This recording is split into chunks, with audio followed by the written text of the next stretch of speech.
레이첼 레이는 1968년 8월 25일 뉴욕주 글랜스포스에서 엘사 프로비덴자 스쿠데리와 제임스 클로드 레이 사이에서 태어났습니다. 그녀는 시칠리아 출신으로 지역 레스토랑을 운영했던 어머니와 프랑스, 스코틀랜드, 웨일스계 아버지 밑에서 아름다운 레이크 조지 지역에서 자랐습니다. 레이첼은 빠르게 변화하고 때로는 혼란스러운 외식업계에서 성장했습니다. 12대 시절, 그녀는 이웃 마을 퀸즈베리에 있는 서튼 마켓플레이스에서 일자리를 얻었다. 또한 회사의 지역 TV 광고에 출연하며 연기에도 관심을 가졌고 진열대에 상품을 채우고 건포도 빵이나 사과 도넛 같은 갓 구운 빵을 파는 일도 도왔다. 레이크 조지 고등학교를 졸업한 후 레이첼은 꿈을 이루기 위해 짐을 싸서 대도시로 이사했다. 1995년 그녀는 뉴욕시 메이시 백화점의 캔디 코너에서 일하고 있었습니다. 하지만 경영진이 그녀가 동의하지 않은 추가적인 업무를 맡기려 하자 그녀는 그 자리를 떠났습니다. 잠시 동안 아가타 앤 발렌티나라는 식료품점에서 일했지만 결국 고향인 레이크 조지로 돌아가기로 중요한 결정을 내렸습니다. 이 선택은 궁극적으로 그녀의 경력과 개인적인 삶의 방향을 완전히 바꿔놓았습니다. 1996년 레이첼은 유명한 사가모에어 호텔의 레스토랑에서 매니저로 일하게 되었고 이후 올버니에 있는 고급 식료품점인 코완 앤 로벨로 자리를 옮겼습니다. 그곳에서 그녀는 30분 만에 만드는 요리라는 요리, 강좌를 개발하고 가르치기 시작했습니다. 요리 준비를 쉽고 간편하게 보이도록 만드는 그녀의 특별한 재능은 지역 CBS 계열 방송국인 WRGB의 눈에 띄었고 곧 그녀에게 주간 TV 프로그램을 통해 요리 실력을 선보일 기회를 제공했습니다. 몇 년 만에 그녀의 첫 요리책이 서점에 나왔고 2001년에는 명망 있는 푸드 네트워크에 정식으로 채용되었습니다. 레이첼 레이는 2000년대 초반에 누구나 아는 유명인이 되었습니다. 40 a day와 30minute meals의 TV 버전과 같은 히트 프로그램을 통해 그녀는 미국 TV에서 가장 잘 알려지고 인기 있는 얼굴 중 하나가 되었습니다. 하지만 그녀의 삶에서 일어난 엄청난 변화는 단지 성공적인 직업에만 국한된 것이 아니었습니다. 그녀의 인생은 완전히 예상치 못한 방향으로 흘러가고 있었다. 2001년 그녀는 지인의 생일 파티에서 존 M. 쿠시마노를 만났다. 존은 그 파티에 키가 큰 사람들이 많았다고 농담처럼 말하곤 한다. 하지만 그 무릎에 받아 한가운데서 두 사람은 서로를 발견했다. 이야기를 나누기 시작했고 자연스럽게 레이첼의 가장 큰 관심사인 음식에 대한 이야기로 이어졌다. 존이 자신이 만든 요리에 대하여 무심코 말을 건네자 레이첼은 그가 동성애자라고 단정지었다. 심지어 그녀는 아는 아름다운 이탈리아 여성을 존에게 소개해 주려고까지 생각했다. 하지만 오해가 풀린 후 두 사람은 새벽 4시까지 즐겁게 이야기를 나누었다. 그 운명적인 날 이후로 두 사람은 매일같이 연락을 주고받았다. 존은 결혼을 거의 포기했던 레이첼에게 뜻밖의 행복한 운명의 반전이었다. 레이첼은 존의 인생 방향을 완전히 바꿔놓은 주도적인 인물이었다. 2000년대 초반 레이첼 레이의 커리어는 놀라울 정도로 빠르게 성장했다. 그녀는 2001년 푸드 네트워크로 옮겨 2002년부터 2005년까지 방영된 매우 성공적인 프로그램 하루 40달러를 빠르게 선보였다. 그 아이디어는 놀랍도록 단순하면서도 기발했다. 레이첼은 전국 각지를 여행하며 40달러라는 빠듯한 예산으로 하루 3끼 맛있는 음식을 먹는 도전을 했습니다. 수많은 시청자들에게 이 프로그램은 그녀의 진솔하고 꾸밈 없는 요리 사랑을 처음으로 접하게 해준 계기가 되었고 그녀를 평범한 사람들을 위한 친절하고 소탈한 요리 가이드로 영원히 각인시켰습니다. 그리고 그녀의 사랑 이야기도 스타로서의 명성만큼이나 아름답게 피어났습니다. 그녀는 2001년에 존 쿠시마노를 만났는데 그는 그녀의 성장 배경과는 완전히 다른 사람이었지만 그녀의 성격을 훌륭하게 보완해주는 사람이었다. 1967년 8월생인 존은 어린 시절부터 음악을 사랑했다. 그의 음악적 재능 덕분에 명문 버클리 음악대학에 합격했지만 부모님의 현실적인 조언에 따라 법학을 공부하기로 결정했다. 학위를 마친 후 그는 뉴욕에서 영화계를 전문으로 하는 엔터테인먼트 변호사가 되었습니다. 하지만 그에게는 현명한 직업 선택의 기회가 찾아왔습니다. 음악에 대한 그의 깊은 사랑은 결코 사라지지 않았습니다. 결국 그는 록밴드 The Cringe의 메인 보컬이자 기타리스트로 활동하며 창의적인 열정과 법률가로서의 고된 직업 사이에서 균형을 맞추었습니다. 레이첼은 존이 예술적 창의성과 탄탄한 실용성을 겸비한 점이 참 신선하다고 생각했다. 그는 단순히 큰 포부를 가진 음악가 그 이상이었다. 복잡한 라이선스와 계약 문제를 다룰 줄 아는 법률 지식까지 갖추고 있었다. 훗날 레이첼은 자신이 인생에서 가장 잘한 일은 엄청난 재산을 아낄 수 있게 해준 연예계 전문 변호사와 결혼한 것이라고 고백하곤 했다. 진심 어린 감정과 냉철한 실용주의가 자연스럽게 어우러진 이러한 모습은 결국 두 사람의 결혼 생활의 근간이 되었습니다. 두 사람은 운명적인 첫 만남으로부터 정확히 4년 후인 2005년 9월 이탈리아 토스카나 언덕에 자리한 아름다운 벨로나 성에서 결혼식을 올렸습니다. 가까운 친구와 가족만 참석한 가운데 진행된 이 결혼식은 더할 나위 없이 소박하고 아름다운 예식이었으며 20년이 넘는 세월 동안 이어질 두 사람의 결혼 생활의 시작이었습니다. 토스카나 시골은 두 사람에게 언제나 소중한 추억이 담긴 장소였습니다. 10년 후인 2015년 그들은 바로 그 오래된 요사회로 돌아가 가장 가까운 친척과 친구들 100여 명에게 둘러싸여 다시 한번 결혼 서약을 했습니다. 늦은 축하 행사에서 레이첼은 천국의 모든 위스키라는 제목의 감동적인 시를 낭송했습니다. 그녀는 어떤 상황에서도 존을 항상 선택하겠다고 맹세하며 그에 대한 자신의 사랑이 천국의 모든 술보다 더 강하다고 유명한 말을 남겼습니다. 게오트로 보기에 그들의 삶은 완벽한 현대판 동화 같았다. 2006년 레이첼은 레이셀 레이 SEO를 시작하며 푸드 네트워크 스타에서 영향력 있는 낮 시간대 TV 앵커로 발돋움했다. 한편 존은 The Cringe에서 음악 활동을 이어가는 한편 아내의 빠르게 성장하는 사업 제국 경영에 점차 더 깊이 관여하게 되었다. 완벽한 행복을 자랑하는 듯했던 두 사람에게 어둠의 그림자가 드리우기 시작했다. EOM 청남 명성 덕분에 레이첼은 사실상 움직이는 표적이 되었고 존은 언론의 집중적인 관심의 중심에 서게 되었습니다. 얼마 지나지 않아 불륜과 외도에 대한 자극적인 소문이 그들의 완벽해 보이는 결혼 생활의 이미지를 가리기 시작했습니다. 유명인의 결혼식조차 대중의 눈을 피할 수는 없으며 레이첼 레이와 존 쿠시마노가 2005년에 결혼식을 올리자마자 추악한 소문들이 퍼지기 시작했습니다. 레이첼의 캐리어가 절정에 달하고 푸드 네트워크에서의 입지가 넓어지고 그녀의 낮 시간 토크쇼가 막 시작될 무렵 가십 잡지들은 그들의 완벽해 보이는 관계를 파괴하려는 선정적인 기사들을 쏟아내기 시작했습니다. 시어음에는 존이 아내를 속이고 있다는 보도가 나왔고 일부 매체는 심지어 그가 성매매 여성과 만나고 있다고 주장하기까지 했습니다. 이러한 이야기들은 아직 신혼 초의 행복감에 젖어 있던 부부에게 큰 상처를 주었습니다. 레이첼은 자신의 낮 시간 토크쇼에서 이러한 루머에 대해 언급하며 시청자들에게 이렇게 말했습니다. 누구나 가십을 하지만 이런 거짓말들은 진심으로 걱정하는 가족과 친구들의 마음을 아프게 하고 있어요. 그녀는 충성스러운 팬들에게 타블로이드의 거짓말을 믿지 말아달라고 간청했지만 안타깝게도 이미 의혹의 그림자가 드리워진 후였다. 상황은 2013년 내셔널 인콰이어러가 존이 레이첼 없이 뉴욕의 스윙 댄스 클럽에 자주 드나드는 모습이 목격됐다는 선정적인 기사를 내보내면서 더욱 악화되었다. 이 기사는 존이 해당 클럽을 최소 6번 방문했다고 보도하며 마치 단독 보도처럼 보도했다. 아이 충격적이고 굴욕적인 주장들은 10년 넘게 이어져 온 공개 결혼 생활을 완전히 파괴할 수도 있었습니다. 레이첼의 홍보팀은 즉시 단호한 성명을 발표하여 혐의를 강력하게 부인하고 해당 기사는 그저 타블로이드 언론의 명백한 허위 사실 모음일 뿐이라고 일축했습니다. 존이 해당 잡지를 명예훼손으로 고소할 준비를 하고 있다는 보도도 나왔습니다. 하지만 그들의 강력한 부인에도 불구하고 악의적인 소문은 계속해서 퍼져나갔습니다. 그들이 겪었던 혼란은 단순히 외부적인 요인 때문만은 아니었습니다. 레이첼과 존의 결혼 생활은 전통적인 방식과는 거리가 멀었고 두 사람은 이전에도 그들의 극적인 갈등에 대해 꽤 솔직하게 이야기해 왔습니다. 2020년 자신의 팟캐스트 I'll Sleep When I'm Dead에서 레이첼은 남편과 완전히 평화로운 순간을 거의 경험해 본 적이 없으며 서로에게 소리를 지르는 일이 잦다고 솔직하게 털어놓았습니다.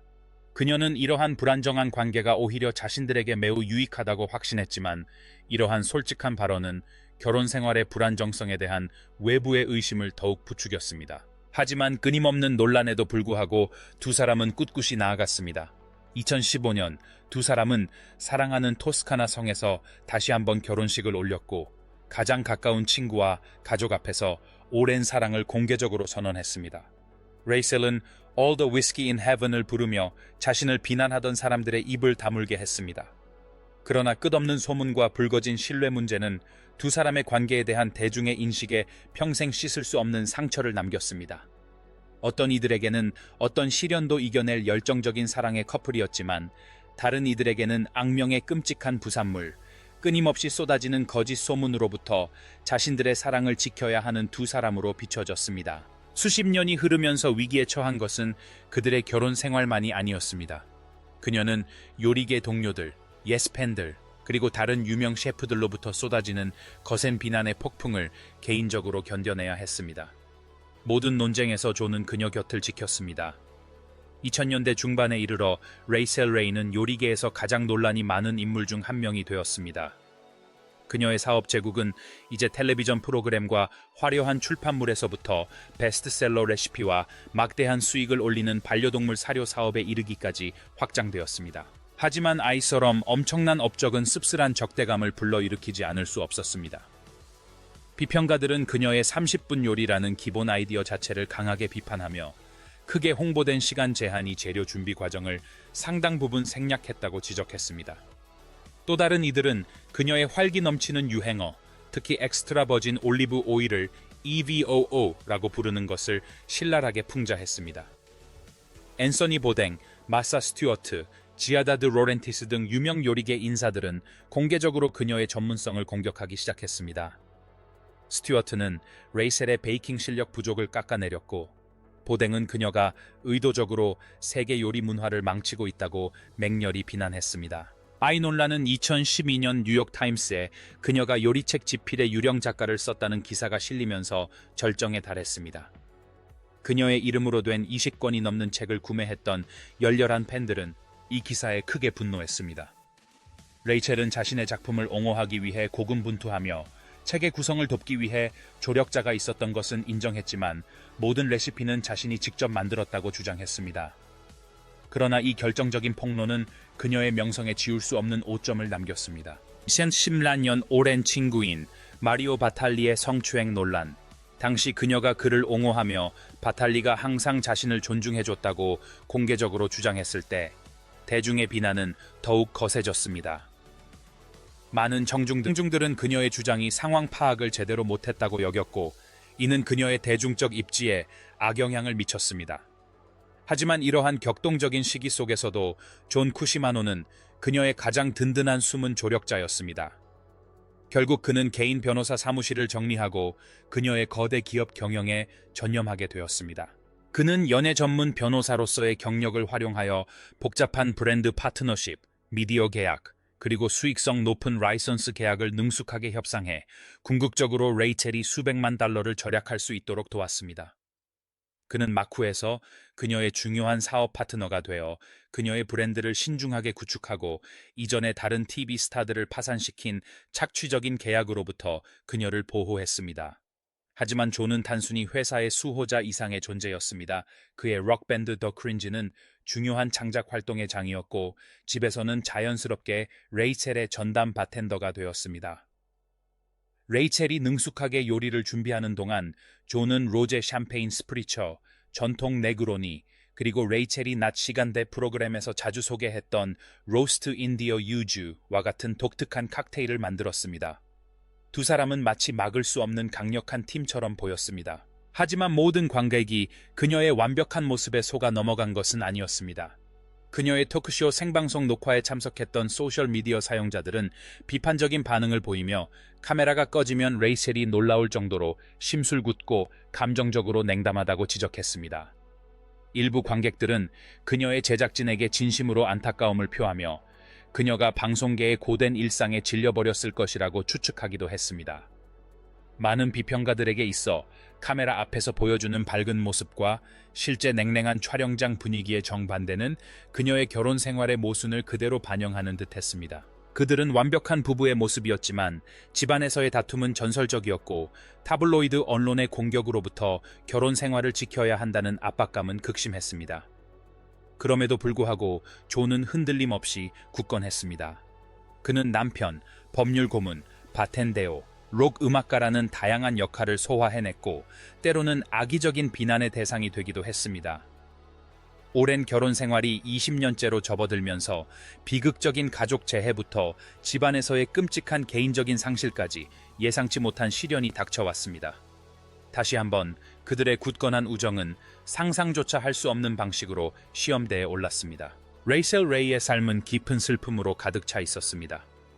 2013년 사랑하는 이모 제럴딘이 영하의 추위 속에서 집 밖으로 나가지 못하고 사망하는 비극적인 사건이 발생했습니다. 일부 가족들은 레이첼이 부주의했고 이모에게 여분의 열쇠를 주지 않았다고 비난했습니다. 레이첼은 업무 때문에 장례식에 참석하지 못했고 가족 간의 갈등은 더욱 심화되었습니다. 그녀의 오빠가 공개적으로 그녀를 옹호했지만 가족 간의 깊은 불화는 완전히 해소되지 못했습니다. 그녀는 개인적으로도 여러 재난을 겪었습니다. 1990년대에는 뉴욕시 거리에서 일주일 만에 2번이나 강도를 당하는 아찔한 경험을 했습니다. 몇 년 후인 2020년에는 에디론덱 산맥에 있던 그녀의 소중한 집이 화재로 전소되어 부부는 처음부터 다시 집을 지어야 했습니다. 하지만 그로부터 1년 후 새로 지은 집은 허리케인 아이다로 인한 홍수로 큰 피해를 입었습니다. 게다가 이미 감당하기 힘든 고통에 건강 문제까지 겹쳤습니다. 어린 시절 앓았던 목 질환으로 인해 그녀의 특유의 허스키한 목소리는 2008년 후두암에 걸렸다는 소문을 불러일으켰고 결국 성대에 생긴 양성 낭종을 제거하는 수술로 완치되었습니다. 아이 모든 고통스러운 시련 속에서도 존 쿠시마노는 항상 그녀 곁을 지켰습니다. 가십 칼럼들이 허구의 관계에 대해 추측성 기사를 쏟아내는 동안 그는 불에 탄 집을 재건하는 것을 적극적으로 도왔고 그녀의 애완동물 사료 회사인 뉴트리시를 상대로 한 복잡한 소송에 맞서 싸웠으며 약한 관계였다면 쉽게 무너뜨렸을 만한 경력상의 시련을 헤쳐나갈 수 있도록 그녀를 이끌었습니다. 그들의 관계는 복잡하고 불안정하기로 악명이 높았으며 종종 대중의 시선 속에 있었습니다. 하지만 가장 암울한 슬픔의 순간에도 그들은 항상 함께 이겨냈습니다. 시간이 흘러 최근 몇 년 동안 그림처럼 완벽했던 토스카나 결혼식 이후 20년이 넘도록 레이첼 레이와 존 쿠시마노는 여전히 많은 사람들의 관심과 화제의 중심에 있습니다. 레이첼은 10남은 시즌이라는 놀라운 기록을 세운 자신의 낮 시간대 토크쇼를 2023년에 공식적으로 마무리하고 독립 제작사인 프리푸드 스튜디오, 프리푸드 스터디오스 이 창작 활동을 집중하고 있습니다. 그녀는 또한 죽으면 잠잘 거야 라는 팟캐스트를 시작했는데 거기서 그녀는 결혼 생활이 싸움으로 가득 차 있지만 바로 그 싸움의 에너지가 두 사람의 열정을 불태우는 원동력이라고 솔직하게 말했습니다. 옛날의 속설과는 달리 현재 두 사람의 관계는 변함없는 애정을 보여주는 강력한 증거입니다. 2024년 8월 존은 아내에게 영원한 사랑이자 영원한 집이라고 부르며 달콤한 생일 축하 메시지를 전했습니다. 그 며칠 전 레이첼은 사랑스러운 반려견 벨라와 함께 찍은 사진과 애정 어린 말로 남편의 58번째 생일을 축하했습니다. 현재 두 사람은 아름다운 에디론덱 저택과 사랑하는 이탈리아 별장을 오가며 행복하게 시간을 보내고 있습니다. 존은 이탈리아에서 음악 활동을 이어가고 있으며 레이첼은 요리 사업을 꾸준히 확장하고 있습니다. 그들의 복잡한 결혼 생활은 수십 년 동안 악의적인 소문, 업계의 반응, 격렬한 가족 불화, 그리고 가슴 아픈 개인적 비극의 대상이었습니다. 많은 이들에게 있어 그들의 변함없는 관계는 사랑의 끈기를 보여주는 궁극적인 증거입니다. 하지만 다른 이들에게는 아무리 빛나는 공인이라도 사생활에는 어두운 그림자가 드리워져 있다는 씁쓸한 현실을 일깨워주는 사건이기도 합니다. 레이첼과 존의 여행에 대해 어떻게 생각하세요? 두 사람의 사랑이 타블로이드 가십보다 훨씬 강하다는 것을 확실히 보여줬다고 생각하시나요? 아니면 사람들의 오해가 영원히 사라지지 않을 거라고 생각하시나요? 아래 댓글에 자유롭게 의견을 남겨주세요. 이 이야기가 흥미로웠다면 좋아요를 누르고 저희 채널을 구독해서 좋아하는 유명인에 대한 더 많은 비밀을 알아보세요.